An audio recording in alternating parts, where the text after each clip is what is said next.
Halo rekan-rekan trader sekalian, kembali lagi di King Loan FX. Hari ini King akan menjelaskan mengenai stop loss. Bagaimana cara kita menempatkan stop loss yang baik. Langsung aja ditonton video berikut ini.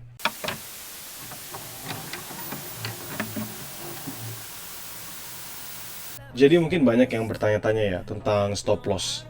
Mungkin orang-orang bagi pemula ini cocok banget ya. Karena banyak masih bertanya tentang cara entry tapi lupa untuk stop loss. Bagaimana kita menempatkan stop loss yang baik.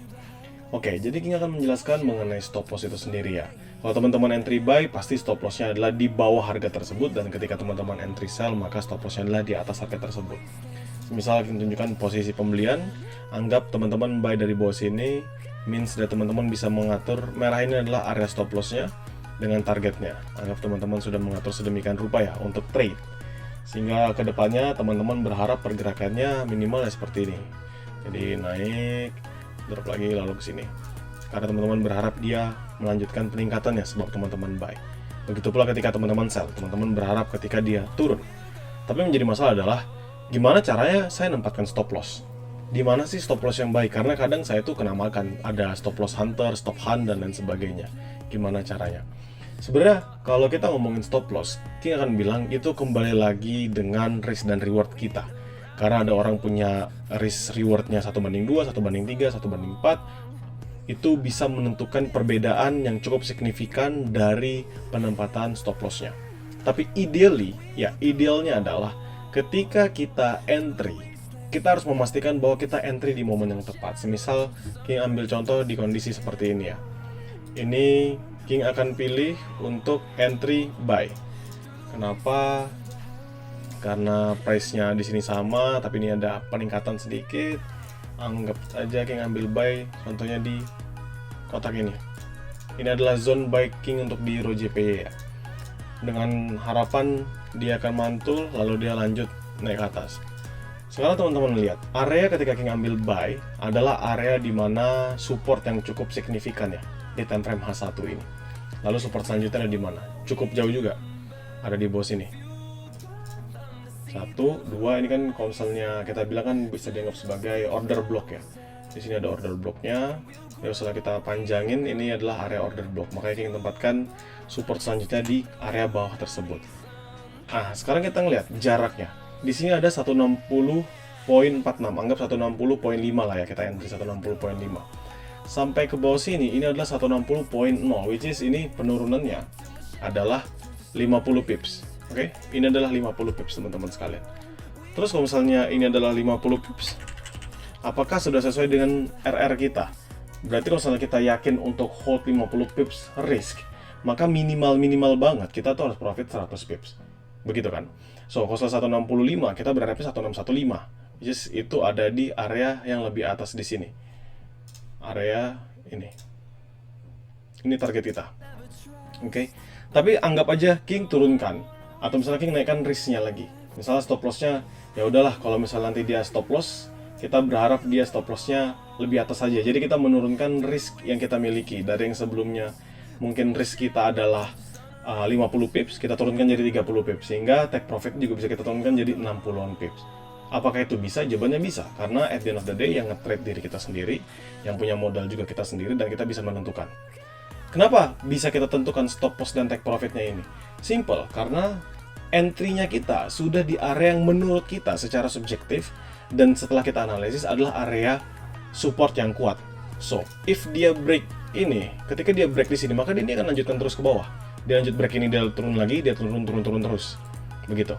Jadi kita ini sebenarnya sudah di posisi yang tepat untuk melakukan buy. Di posisi yang tepat untuk melakukan buy. Beda halnya kalau misalnya harga sudah ada di atas ini. Terus kita melakukan buy. Maka kalau misalnya kita melakukan buy-nya di atas sini, berharap dia mengalami peningkatan. Di sini misalnya kita buy-nya di sini ya. Kita berharap dia mengalami peningkatan, kita bisa menempatkan stop loss-nya kita ya pasti di area bawah tersebut. Ini kan adalah support sebelumnya. Which is memang menjadi area bantalan paling empuk buat kita bisa stop loss di situ. Dengan catatan bahwa kita bisa lagi re-entry di area support ini.